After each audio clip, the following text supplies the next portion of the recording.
ท่านที่มางานวิวาของเฮาวันนี้ ขอต้อนรับด้วยความยินดีสุภาพสตรีบุรุษทั้งหลายมาอวยพรใส่พร้อมด้วยน้ำใจของขวัญมากมายเจ้าภาพแต่งดองทั้งสองฝ่ายขอบใจหลายๆที่มาอบอุ่นบัดนี้พี่น้องเจ้าภาพแต่งดองขอเชิญทุกท่านเชิญรับประทานอาหารและห่วมสำราญเป็นเกียรติพวกเขาอาหารเต็มพาของแก้มสุราเครื่องดื่มเบียร์เหล้า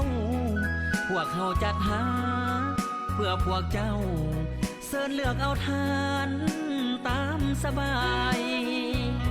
หากมีสิ่งใดบ่ถึกใจหรือเขินขาดหรือว่ามารยาทว่าจะพางพาบ่เข้มของฮับปอนบ่ทันหลายสิ่งหลายอันขาดตกบกพร่องพวกเขาเจ้าภา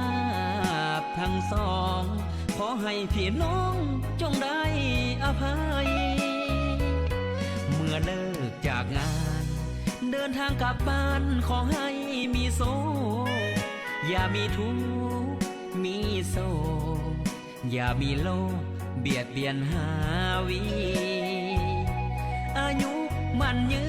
นวันคืนนอนหลับฝันดีให้ถือหวยลอตเตอรี่เป็นเศรษฐีเงินล้านทุกคน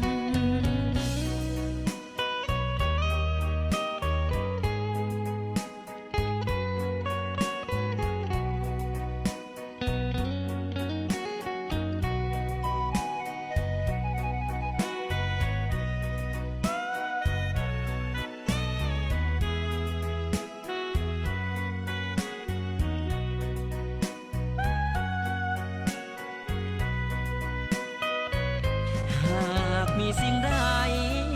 บ่ถึกใจหรือเขินขาดหรือว่ามารยาทว่าจะพางพาบ่เข้มของฮับปอนบ่ทันหลายสิ่งหลายอันขาดตกบกพร่องพวกเขาเจ้าภาพทั้งสองขอให้พี่น้องจงได้อภัยเมื่อเลิกจากงานเดินทางกลับบ้านขอให้มีโซอย่ามีทุกข์มีโซอย่ามีโลกเบียดเบียนหาวีอายุมันยืนวันคืนนอนหลับฝันดีให้ถือหวยลอตเตอรี่